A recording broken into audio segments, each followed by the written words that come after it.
کی ماں مریم دیکھ رہی تھی کہ وہ کہاں رکھا گیا ہے۔ جہاں پر ہم دیکھتے ہیں کہ یہ واقعہ پیش آ چکا ہے۔ انجیل کے تمام مصنفین اس بات پر متفق ہیں کہ یسوع اسی دن جس دن فوت ہوا اسی دن اسے وہ تیاری کا دن تھا۔ انجیل کے تمام مصنفین یہ بیان کرتے ہیں کہ یہ تیاری کا دن تھا۔ زیادہ تر مبصرین اسے جمعرات کو غروب آفتاب سے تشبیہ دیتے ہیں، لیکن ایسی بات نہیں ہے۔ تیاری کا دن جمعے کا دن ہوا کرتا تھا، کیونکہ سبت کا دن اس کے بعد ہوتا تھا۔ یسوع مسیح نے جمعے کی دوپہر کو دیر سے اپنی جان دے دی اور پھر جلدی سے غروب آفتاب سے پہلے اسے دفن کرنا تھا۔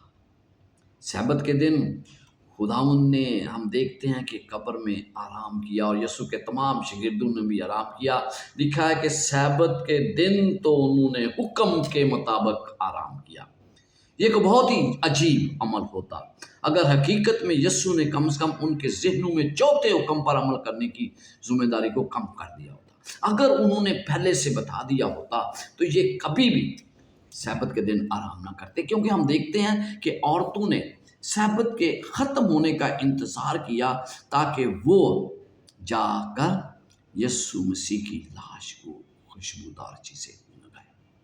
اگرچہ یہ بڑا اہم تھا خوشبو لگائی جائے، لیکن وہ یہ جانتی تھی کہ جس کی لاش کو وہ خوشبو لگانا چاہ رہی ہیں اسی نے سبت کو مانا ہے، اور سبت ان کے لیے اتنا ضروری تھا کہ اہم ترین کام کو بھی انہوں نے پس پشت ڈال دیا۔ یقیناً یسوع وہاں نہیں تھا، یسوع زندہ ہو چکا تھا۔ اور پھر ہم مرکز 16 باب کی 6 آیت میں پڑھتے ہیں، اس نے اسے کہا ایسی حیران نہ ہو، تم یسوع ناصری کو جو مصلوب ہوا تھا ڈھونڈتی ہو، وہ جی اٹھا ہے، وہ یہاں نہیں ہے، دیکھو یہ وہ جگہ ہے جہاں انہوں نے اسے رکھا تھا۔ تو یسوع مسیح یقیناً زندہ ہو چکا تھا۔ آج ہم دیکھتے ہیں کہ دوسری صدی کے اوائل میں مسیحیوں نے اس دن کو اہمیت دینا شروع کی کہ یسوع مسیح اتوار کے دن زندہ ہوا ہے، لہٰذا ہم اس کو بنیاد بنا کر اسے مقدس مانیں گے۔ لیکن نیا عہد نامہ ہمیں کہیں یہ بات نہیں سکھاتا۔ کلوسیوں 2 باب اور اس کی 10 سے 12 آیات میں یوں لکھا ہے، کلوسیوں 2 باب اس کی 10 سے 12 آیات، بلکہ 12ویں آیت ہی میں پڑھوں گا۔ اور یہاں پر لکھا ہے، اور اس کے ساتھ بپتسمہ میں دفن ہوئے، اور اسی میں خدا کی قوت پر ایمان لا کر جس نے اسے مردوں میں سے جلایا اس کے ساتھ جی بھی اٹھے۔ یسوع کے جی اٹھنے کی یاد منانے کا عمل بپتسمے کی رسم ہے، نہ کہ اتوار کا دن۔ لکھا ہے، پس موت میں شامل ہونے کے بپتسمہ کے وسیلہ سے ہم اس کے ساتھ دفن ہوئے، تاکہ جس طرح مسیح باپ کے جلال کے وسیلہ سے مردوں میں سے جلایا گیا اسی طرح ہم بھی نئی زندگی میں چلیں۔ اتوار کی عبادت کے بارے میں بہت سی تعلیمات پائی جاتی ہیں، تاہم اتوار کی صبح یسوع مسیح جی اٹھا، اس میں کوئی شک نہیں۔ یسوع نے موت پر فتح پائی اور اس کے جی اٹھنے میں ہمیں ضمانت بخشی گئی کہ ہم اس کے ساتھ زندہ ہوں گے۔ یہاں پر اگر آپ دیکھیں تو آپ غور کریں گے تو آپ کو پتہ چلے گا کہ یسوع مسیح نے کبھی بھی اسے سبت کی جگہ نہیں دی، بلکہ ہمیشہ سبت کو اہمیت دی۔ یسوع مسیح نے، اس کے شاگردوں نے، حتیٰ کہ ان عورتوں نے بھی سبت کے دن کو منایا ہے۔ تو آج میں کس طرح کہہ سکتا ہوں کہ سبت کا دن تبدیل ہو چکا ہے؟ سبت کا دن کبھی بھی تبدیل نہیں ہوا تھا اور نہ ہی ہوگا، کیونکہ ہم آسمان پر بھی سبت کو پاک مانیں گے۔ بائبل مقدس میں کہا جب نیا آسمان اور نئی زمین ہوگی تو اس وقت بھی لوگ سبت کو مانیں گے۔ مرکز 16 باب اور اس کی پہلی 8 آیات میں ہمیں ان باتوں کے علاوہ ملتا ہے کہ خدا نے کس طرح اسے زندہ کیا۔